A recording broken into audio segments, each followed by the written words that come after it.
Hello there guys, Son of Chelsea back here again for my rational perspective on Brighton 4, Chelsea 1, Graham Potter's first defeat in charge of Chelsea in his 10th game. Of course, at the club he left to become Chelsea's head coach in September. It's also Brighton's first league win of any kind against Chelsea. So the expected narrative was very high going into this, and to be honest, Chelsea couldn't overcome that narrative in a horror show. I mean, that's what it was. At times I was wondering on a scale, would it be worse than, say, the Leeds performance earlier in the season? Or I felt, even though the scoreline wasn't that heavy, I felt the Southampton performance was really, really bad. The Zagreb game was bad.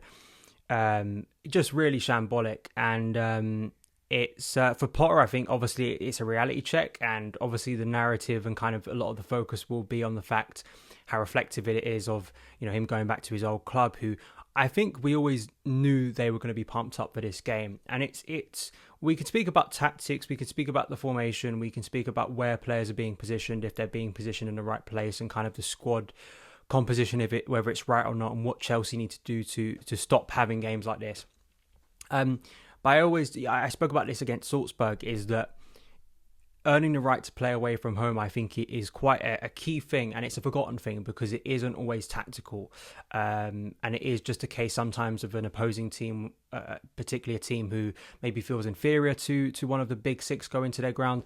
You've got to get through an awkward period in the game most of the time. And once you do that, maybe you can settle down and start to play your game a bit more.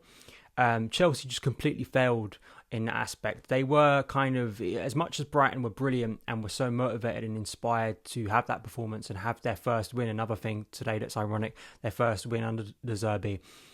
It also was a case of Chelsea from literally the opening moments just passing the ball to a Brighton player, losing possession in some really silly areas.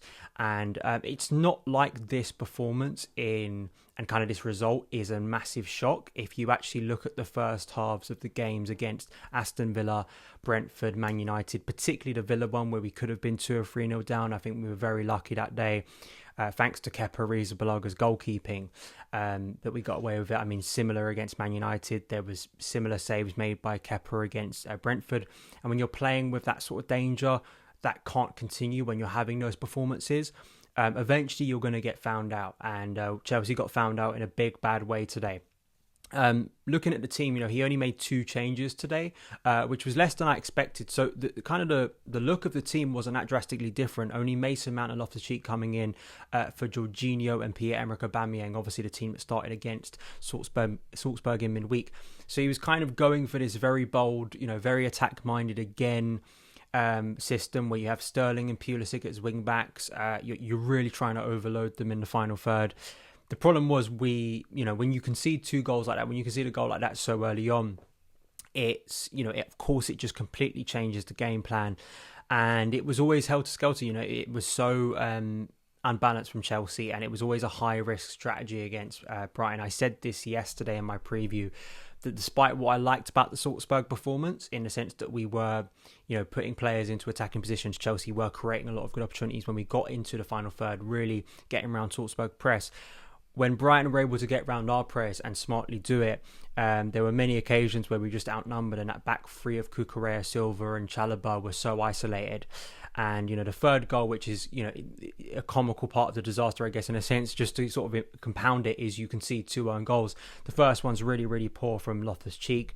The second one, I think you've got to have more sympathy for Chalobah, because he kind of has, it's one of those classic ones where a defender has to stick their leg out to try and get something on it. If he doesn't, it's probably an open goal anyway. So, you need to try as a defender to get something on it. But of course, typically today, that doesn't go in the path of Kepa to block it. That goes under Kepa. It's 3-0 and it's game over. It's kind of hard, as I say, to when it goes this badly, you kind of are... It's difficult to kind of decipher where to begin, to be honest. I think just what I'd focus on in today's review is, Chelsea and the discussion around Chelsea and where we are. And since the start of the season, we're close to now that World Cup break, and kind of analysing and assessing the squad, how things have gone since the summer, how we look as a team. These kind of collapses are not unique, despite the fact this is the first time Brighton have beaten Chelsea. I have seen performances like this before away from home in recent years. The past 5 years. You think about Watford away, Bournemouth away, Man City away, West Brom away. For the first half, we were 3-0 down. We came back to make it 3-3. West Brom at home that same season. Brentford at home last season. Some of the performances at the back end of Tuchel's time here. There quite clearly, I think you could look at a trend of sort of a mentality problem. Of conceding goals early and collapsing and being overwhelmed by an opposition, particularly when it's hostile away from home. Leeds away is a prime example. We were forced into mistakes that day and we did not recover, did not get any semblance of a game plan from there. And today I think it was very, very similar. And Chelsea just could not recover. Sure, he changes Graham Potter at half-time from the 3-4-2-1 or whatever it was in that first half, because it was very hard to kind of decipher what Chelsea were trying to do, into more of, say, a conventional 4-3-3. Ruben Loftus-Cheek went to right back and we got a brilliant start to the half. That's the one positive of today. Kai Havertz scoring in consecutive games, I think for the first time since March.